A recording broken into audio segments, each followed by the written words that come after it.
오늘 이 주신 말씀 가지고 의를 위하여 박해받는 선지자, 이런 제목으로 예수님의 말씀을 드리겠습니다. 여러분, 우리 살아있는 몸의 특징은 어느 한 부분이 아프면 다른 부분이 같이 아파요.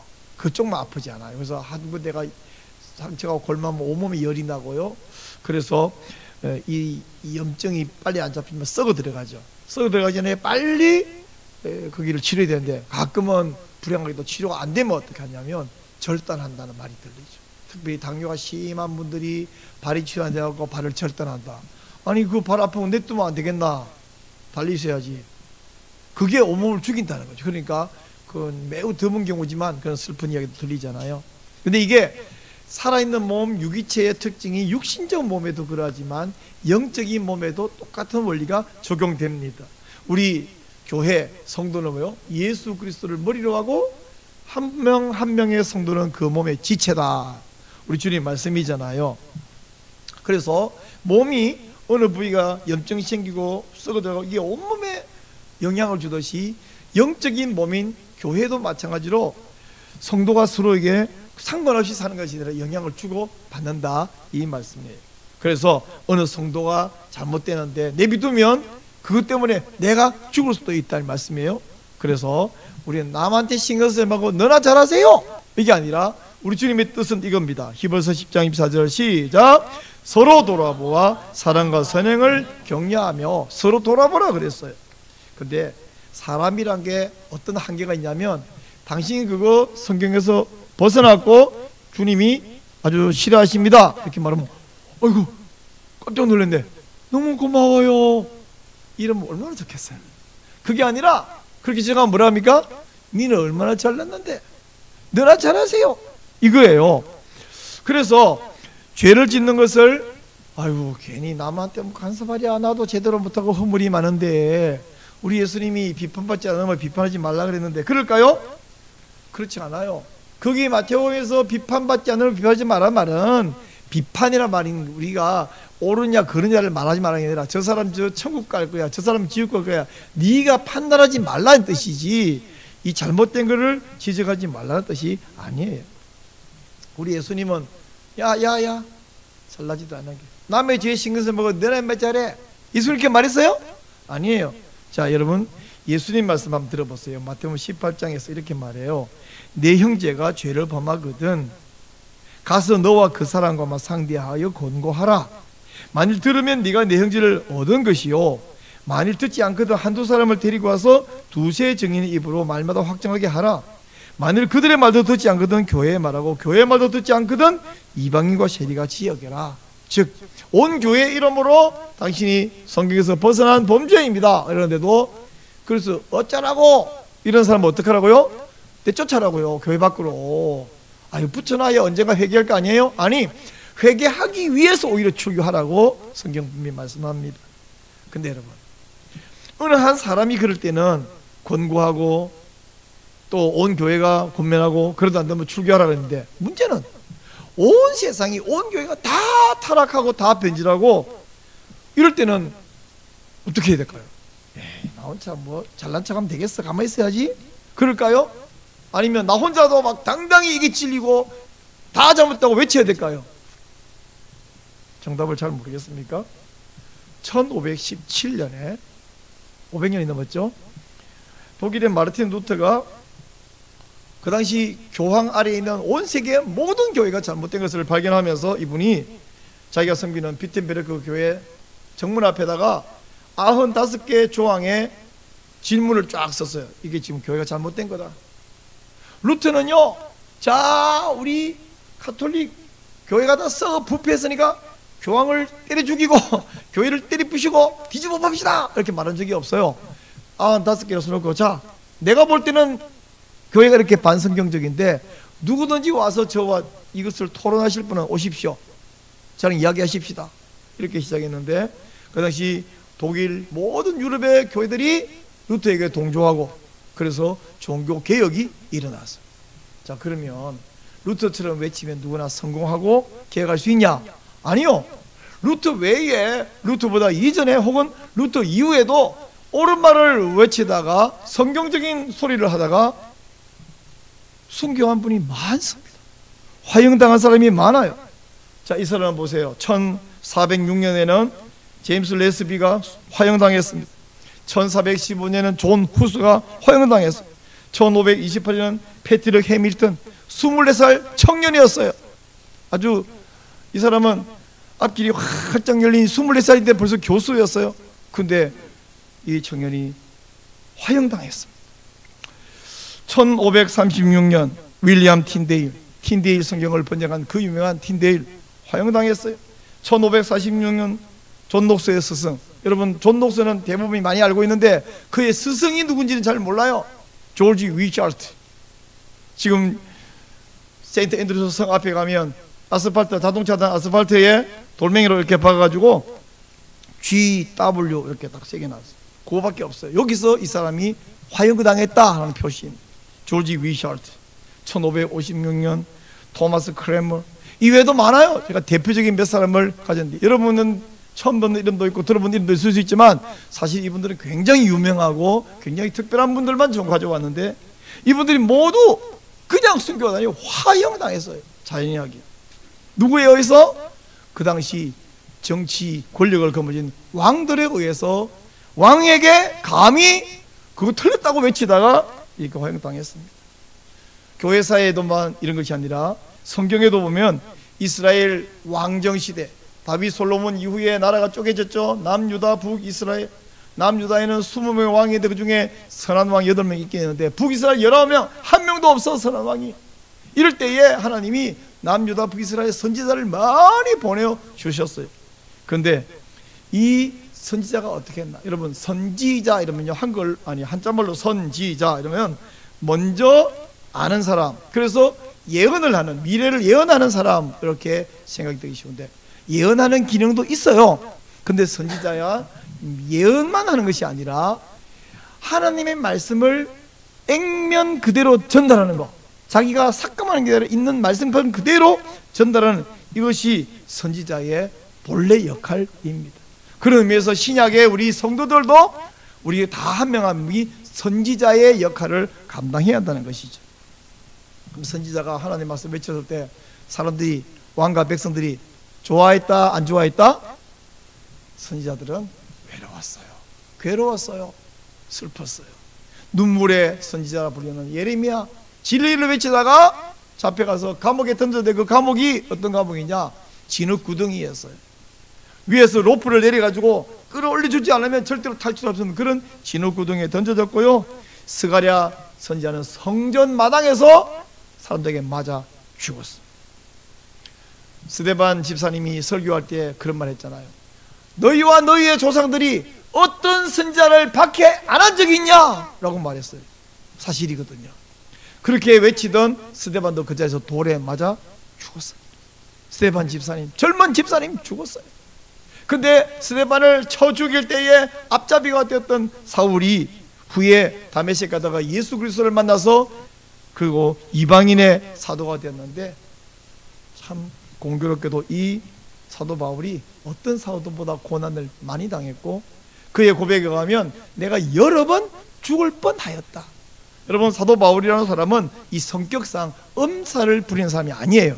이 사람이 여러 번 죽을 뻔했다는 것은 조금 아팠었는데 뻥치는 게 아니라 진짜 죽을 뻔했는데 대표적으로 우리가 아주 루스드라에서 정말 돌에 맞아가지고 쓰러져 사람들이 죽은 줄 알고 질질 끌다 내버렸는데 깨어난 일도 있었어요. 그 말고도 이런 일이 많았다는 거죠. 구약시대나 신약시대나 중세시대의 여러 교회들이나 이 사람들의 세력과 혹은 권력을 가진 정치 세력이 교회를 박해했어요. 그래서 1638년 스코틀랜드 에든버러에서 그레이 프라이어스라는 교회에서 1200명이 모였습니다. 지도자들과 백성들, 성도들과 왕과 함께 언약을 맺었어요. 앞으로 왕은, 정치 세력은 교회에 간섭하지 말기, 교회 목사를 자기가 임명하고 교회 예배 순서를 이렇게 하라고 시키고 화채수를 주장하고 그거 안 한다고 목사를 파면하고 죽이고 앞으로 이런 거 못한다 하고 서로 언약을 맺었어요. 거기서 나온 말이 언약도, 카버넌털, 언약도라는 말이 나왔습니다. 이것이 앞으로 왕과 정치 세력은, 교회는 하나님 앞에서 우리가 기도하고 우리가 지도자를 세우는 거지 왕이 세우는 거 아니에요. 교회는, 정치는 교회에 간섭하지 마세요. 이게 바로 정교 분리의 본 정신입니다. 오늘 주신 예수님의 말씀을 보니까 팔복 8번째 뭐라 그러냐면, 예수님께서 의를 위하여 박해를 받은 자에게 복이 있나니 천국이 그들의 것임이라 그랬어요. 여기서 말하는 의를 위해 박해받은 자, 무슨 뜻이냐 하면 10절에 나오는 의를 위하여 할 때 이 의하고요, 그 위에 6절에서 나오는 의에 줄이고 목마른 자를 할 때 이 의하고는 다른 이야기입니다. 제가 이미 6절 설교했다시 의에 줄이고 목마른 자란 말은 가난한 사람에서 구제하려고 내가 먹을 빵을 반 나누어 먹는 바람에 내가 배고플 것을 스스로 결정한 이 사람에게 우리 하나님이 책임지고 복을 주어서 배부르게 먹게 해주겠다, 그 약속이 6절의 이야기라면, 이 10절에 나오는 의는 궁극적인 하나님 나라의 의로움을 이야기합니다. 이것은 바로 하나님을 닮은 모습이고요, 바로 그것이 하나님의 상태예요. 진리에서 벗어나지 않은 상태. 이걸 이미 레위기 11장 46절에서 우리 주님이 말씀했어요. 여러분, 레위기에서 말합니다. 나는 너희의 하나님이 되려고 너희를 애굽 땅에서 인도하여 낸 여호와라. 다 같이요. 내가 거룩하니 너희도 거룩할지어다. 이 내가 거룩하니 너희도 거룩, 이 거룩하란 말이 바로 의로움이라는 이야기예요. 우리 하나님은 의로우신 하나님이신 줄 믿으시죠?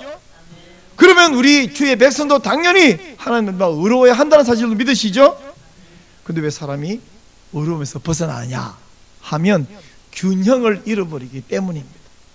자, 히브리 사고방식에 사람에게 중요한 3가지 기관이 있다고 하는데요, 첫째, 생각하는 기관은 눈과 심장이다. 우리는 뇌가 생각한다 그러잖아요. 근데 이 히브리 사고방식에서는 눈으로 보고 심장으로, 하트로 생각한다 이렇게 여겼습니다. 두 번째, 사람이 듣고 말하는 기관은 귀가 있고 귀로 들어서 입으로 소리를 해서 말한다. 귀와 입이 있고, 세 번째는 행동을 담당하는 것은 손과 발이다 이렇게 여겼어요. 근데 그게 뭐 심장에서 생각하냐 뇌가 생각하냐 우리 그거 지금 따지는 게 아니라, 우리가 생각합니다. 생각하는 게 있고 말하는 게 있고 행동하는 게 있잖아요.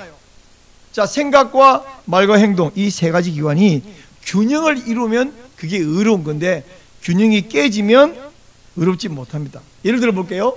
내가 생각하는 게 있는데 삶이 따라오지 않으면 자기를 속이는 거죠. 내가 입으로 말은 하는데 행동 안 하는 것은 남을 속이는 거죠. 그럼 위선자죠. 내 생각이 그렇지 않은데 다른 말을 하면 거짓말장이죠. 그러냐 하면 내가 어떤 행동을 열심히 하는데 그게 생각이 안 따라오면 그건 허무한 사람이에요. 허무한 사람을 다른 말로 말하면 우상숭배죠. 예수님께서 바리새인들을 책망한 이유는 너희들은 입은 말은 잘한다, 맞는 말을 해, 근데 삶이 안 따라와, 위선자다고 책망한 것이고, 우상숭배자들은 뭔가 막 지극정성을 다해, 제가 지난주에 얘기했잖아요. 심지어 자기 아들을 막 몰렉신에게 태워 바치는 열심히 있어. 그보다 더 큰 열심이 어디 있어. 근데 그게 열심히 있으니까 지성이면 감천이야 복 받는 행동인가요? 미친 행동이잖아. 어떻게 자기 자식을 신에게 죽여서 바치느냐고. 정신 나간 거지. 열정은 우리는 죽다 해도 못 따라가는데 생각이 없는 거예요. 허무한 거죠. 이 우상숭배죠. 이 우상숭배는 열심히 할수록 하는데 더 큰 죄인이 되는 거예요. 그래서 이런 위선자에게, 혹은 우상숭배자, 뭐 우리가 막 몰렉신에게 자식 바친 정도는 아니어도 이건 분명히 성경에서 벗어나서 보이잖아요. 그럴 때에 이 균형을 가진 사람, 의인이 찾아가서 그 악을 버리십시오. 성경에서 벗어났습니다. 이거 말하는 게 바로 뭐다? 선지자다. 근데 선지자가 진리를 선포하는 현장에서 반드시 무슨 일이 생기는지 아십니까? 박해가 생겨나요. 제가 말씀드린 대로 죄인에게 진리를 선포하면 죄인이 아이고 고맙다 할 것 같으면 그런 죄를 안 지어요. 그 죄를 지은 사람은 목사가 가서 말해도, 목사가 설교 시간에 자기한테 말하는 게 아니라 전체 교인들에게 말하는데 자기 양심에 찔리면 오늘 하나님께서 우연히 여러 가지 말씀 중에 내 가슴에 팍 찌르는 말씀을 듣게 해주시는구나, 하나님 감사합니다. 요게 좋은 거잖아요. 정상이잖아요. 그게 얼마나 좋겠어. 그게 아니고 봅니다. 목사님이 오늘 나 깔려고 저런 설교하는구나, 요런 사람이 있단 말이죠. 그래가지고 목사님 오늘 나 들으라고 설교하셨죠? 들으라고 하지 안 들으라고 하겠습니까? 니만 들으라 온 교회 들으라고 하는 거야. 근데 온 교인이 400명이 듣는데 자기가 막 찔리면 목사가 한 거예요? 하나님 한 거예요? 하나님 한 거지. 그리고 목사의 설교가 잘못되지 않았는데 자기가 거슬리면 목사가 잘못된 거예요? 자기가 잘못된 거예요? 목사가 이상한 성경에 없는 소리를 뒷거려주고 성경 전체 흐름에 안 맞는 소리를 뒷거려주면 목사가 왜 이상한 성경에 없는 말이냐, 이건 해야 될 이야기 맞아요. 그리고 그런 목사가 계속하면 그 목사는 더 이상 모시면 안 돼. 그 소리 왜 들어? 성경에 없는 소리를. 그러나 성경에 맞아. 전체 흐름에도 맞아. 근데 내게 불편해. 자기 회개하라는 얘기지. 근데 회개한다고 안 한다고? 안 해. 뭐합니까? 자기가 있는 힘을 총동을 해서 박해합니다. 힘이 없는 사람은 주위 사람을 선동을 하고요, 힘 있는 사람은 그 힘을 바로 박해라고요. 이게 교회 안에서, 아니 교회 아닙니다, 성경 안에서 성경 밖에서 언제나 있어 왔던 일이라 이 말씀이에요. 성경 안에서도 사람들을 규합해서 선동하죠. 심지어 루스드라에서 바울과 바나바를 보고 말했어요. 한 사람은 제우스, 한 사람은 헤르메스라 그랬는데 선동해가지고 사람들이 돌멩이 던지가지고 죽게 만들었어. 이 선동하는 거예요. 그런가 하면 권력자는 어떡합니까? 바로 권력을 이용해서 저는 화형시켜 이래가지고 박해를 하고, 예레미야 저 앞에 가둬 이래가지고. 야, 이게 죄인들인데 우리 예수님께서는 그러니까 말이야, 괜히 나서면 모난 돌이 정맞아 고개 탁 숙여, 이득만 해, 나서지 마. 그래야 평화롭지. 다 좋은 게 좋은 거야. 그리고 그 죄인도 냈더면 언제가 회개할지 어찌 알아? 그걸 갖다가 막 지적하고 쫓아내면 그런 거 안 돼. 사랑으로 품어야지 라고 말씀하셨나요? 아니라고요. 선지자가 되어라는 거예요. 선지자는 언제나 죄를 지적하는 거죠. 구약시대에 살았던 사람이나 신약시대에 살았던 사람이나 교회시대에 살았던 사람들도 모두 선지자가 되어라 라고 말씀하셨어요. 바로 하나님 나라는 그런 선지자의 몫이다. 여러분, 제가 말씀드린 의와 박해는 뗄 수 없는 관계입니다. 그러므로 여러분이 나는 이 세상이, 여러분 보기에 이 세상이 막 정말 천국의 방불합니까? 아니면 천국과 너무나 동떨어져서 보입니까? 여러분 보기에 천국의 방불하면 얼마나 좋겠어요? 갈수록 천국과는 너무 멀어지고 하나님은 멀어지는데 불구하고 이 속에 살면서 난 아무 박해를 안 받고 있다는 이야기는 여러분이 하나님의 말씀 진리를 말 안 하고 있든지, 아니면 세상만 좋아하고 하나님은 좋아하지 않을 비진리를 전하고 있든지. 사도 바울이 내가 하나님을 좋게 하랴 사람을 좋게 하랴, 사람을 좋게 하면 난 하나님 종이 아니야 라고 말했지 않습니까? 이런 세상에서 세상이 좋아하는 건 이런 거예요.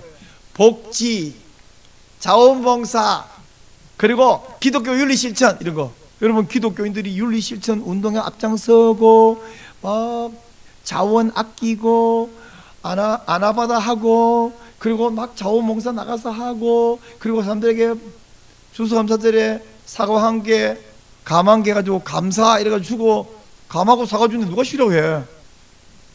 떡 주고 물 주고 뭐 어려운 거 있으면 와가지고 뛰어와서 봉사해주고, 왜 욕하겠어요? 그거만 하면. 근데 기독교는 복지를 나눠주는 단체가 아니고 복음을 나눠주는 단체예요.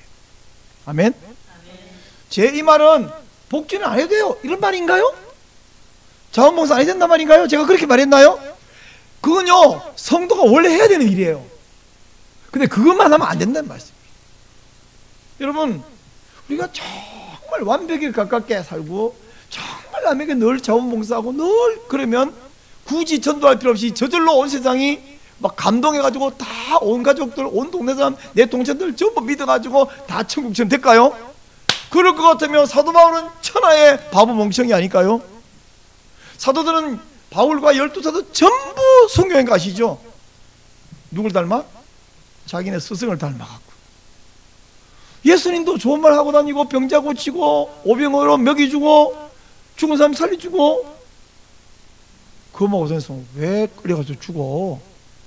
우리 예수님이 그런 거 하려고 오신 분이 아니에요.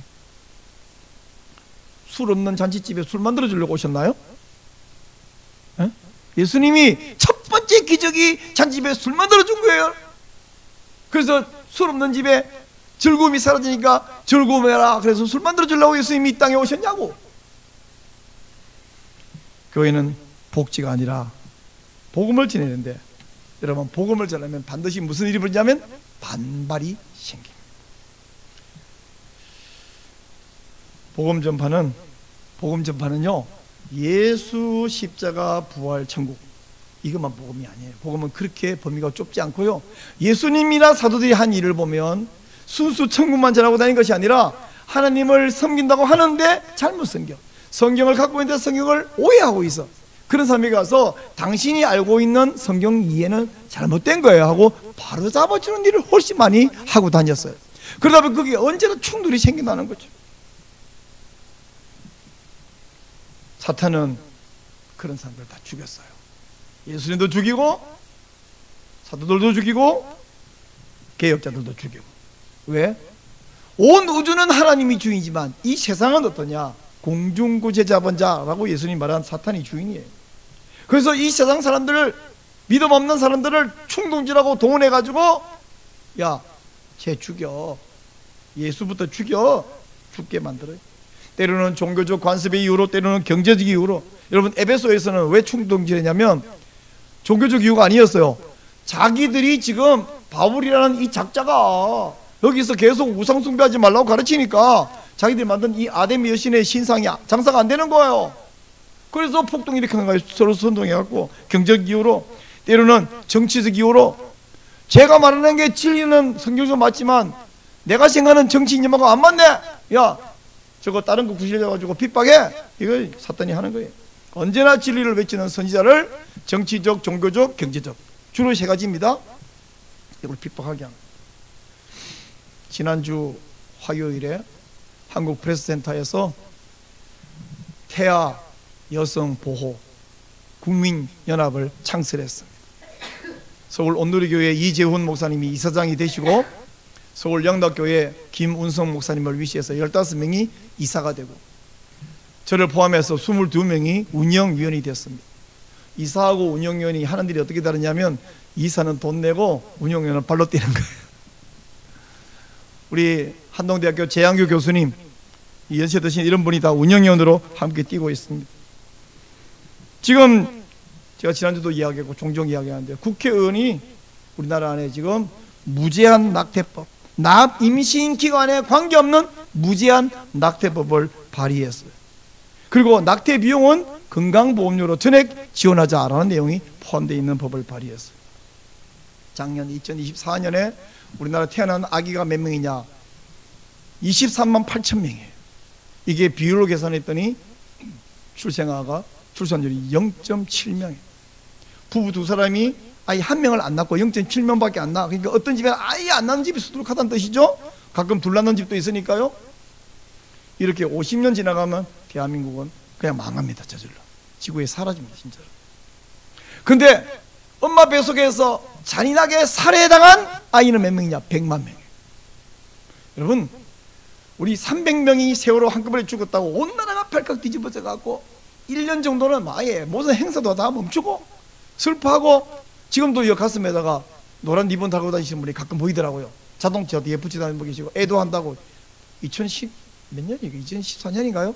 지금도 애도하고 계신 분이 있는데, 근데 100만 명이에요, 매년. 어디서 죽냐면 가장 보호받아야 될 어머니의 자궁 속에서 생명을 살려야 되는 의사의 손에 의하여 100만 명씩 소리도 못 내고 의사표현도 못하고 죽고 있는데요. 낙태는 단순한 임신 중지가 아니라 끔찍하고 잔인한 태아 살해행위예요. 요즘은 여러분이 검색만 하면 낙태 장면이 영상으로 많이 돌아다니는데, 제가 보여주고 싶지만 참겠습니다. 너무 끔찍해서 난 보라고, 알아서 보시고 나는 못 보여주겠어. 우리나라 현재 개나 고양이 학대하고 죽이면 2년 이하의 징역이나 2천만 원 이하의 벌금을 물리는 법이 있어요. 근데 사람이 사람의 자식을 이유 없이 죽이면 합법이 되고 무죄가 되는 이런 법을 만들자는 건데, 이런 것을 듣고 성도가 가만히 있으면 이게 예수님이 제자입니까? 이게 우리 땅을 보시는 하나님의 마음을 이해하는 사람인가요? 지금 제 가슴에 배지가 하나 달려있는데, 이것은 태아가 10주 됐을 때에 발바닥의 크기가 한 10mm, 한 1cm 된다고 해요. 배지 모양을 달고 다니면서 저는 달고 다니는 목표가 두 가지입니다. 첫째는 생각하면 늘 기도하자는 것이고, 또 하나는 상대방이 그건 뭐예요? 물오기를 기다리는 거죠. 그건 뭐예요? 물으면 그때부터 이야기를 할 수 있잖아요.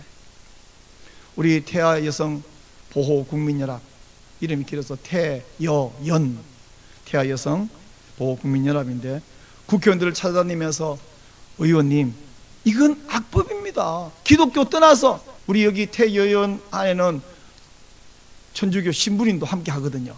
천주교에서 사실은 이 태아 보호 낙태 반대에 옛날부터 굉장히 열심히 하신 분들이 계셔요. 그래서 함께 무슨 생명위원회인가 그 와셔서 같이 하고, 이거는 뭐 여야 정치 이념 떠나서 종교, 기독교, 불교, 천주교 아니 일반 국민, 무신론 누구 떠나서 사람이라면 이거 안 되지 라고 말해야 정상인 거예요. 그리고 100만 국민 반대 서명도 받을 것입니다. 여러분이 지금 보이는 이 서명운동 저 QR코드를 여러분 핸드폰 카메라로 한번 비춰보세요. 지금 비추면요 링크가 하나 떠요. 그러면 링크를 클릭해 놓고 닫아놨다가 나중에 끝마치고 나머지 칸을 채우시기 바랍니다. 지금 하고 있으면 설교를 못 들으니까 링크 뜨시죠? 안 뜹니까? 그 링크를 클릭만 해놓고 핸드폰을 잠깐 꺼놓으세요. 나중에 여러분 채워주시기 바랍니다. 그러면 서명이 돼요. 저도 반대합니다 하고 서명이 돼요. 네, 우리 사모님께 내가 이미 해버려가지고 안 물어보고 이미 해버려. 여러분, 또 이번 월요일 내일 국회에서 한 몇천 명이 모여서 이거 안 됩니다 라는 모임도 있고요. 이번 토요일 27일에는 우리가 여의도에서 적어도 5만 명이 모여서 이거 반대, 분명한 의사를 밝히면서 하나님 이거 막아주옵소서라는 기도하는 모임도 하려고 합니다. 여러분들 이것을 위해서 기도해 주시기를 바랍니다. 우리는 지금 주 예수님의 재림이 임박한 시대에 살고 있습니다. 그러므로 지금 예수님이 제자라면 안락한 삶을 살겠다는 생각을 버리고 선지자로 살아야 우리 예수님께서 그런 사람에게 상이 큼이라 이렇게 말씀하셨습니다. 상이 크다는 말은 아이고 상 못 받으면 할 수 없네가 아니고요, 그런 사람만 진짜 내 제자야 이런 말이지, 뭐 상 받으면 좋고 안 받으면 뭐 급부이고 그런가요? 상이 큼이라는 말은 그것만 진짜 신자다라는 예수님의 말씀을 들으시기 바랍니다. 예수님 믿는 모든 신자는 영적 군사예요. 전쟁이 벌어졌는데 얼마나 전쟁이 피약하냐면 100만 명씩 죽고 있는데, 예? 그런데 저 몰랐는데요? 아니 모르는데요? 제가 알려드렸는데도 모른다 그런 것은 그건 모르기로 작정한 거 아니겠습니까?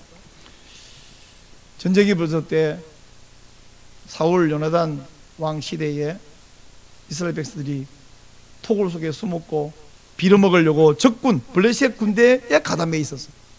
요나단이 깃발 들고 나갈 때에 토굴 속에 숨었던 백성들도 뛰어나와서 요나단 뒤에 줄 서고, 적군에 가담했던 이스라엘 백성들이 블레셋 군대에서 탈출해가지고 요나단 뒤에 줄 서고, 그래서 전쟁에 승리한 거 아닙니까? 패배의식에 쩔어갖고 토굴 속에 숨을 일이 아닙니다. 적군에 가담하는 것은 그건 더 군유에서 사형에 해당되는데, 빨리 도망쳐서 요나단 뒤에 줄 서면 그건 사형에 해당하는 게 아니라 하나님의 용사로 쓰임받는 것이죠. 바른 말을 하면 박해는 올 수 있습니다. 선지자가 그랬다고 예수님도 말씀하고 있습니다. 그러나 손해가 오더라도, 박해가 오더라도 당당하게 내가 예수님 제자다. 회사에서 10년 함께 살았는데 과장님이 부장님이 교회 다니는 장로님인지 집사님인지 몰랐다, 서로 그러지 말고 당당하게 예수 제자임을 밝히고 주 예수님의 이 진리를 말하고 이게 옳다라고 이야기하고, 그렇게 해서 우리 주 예수님께서 재림하실 때에 우리 예수님의 나라의 주인공이 다 되시기를 주님 이름으로 축복합니다.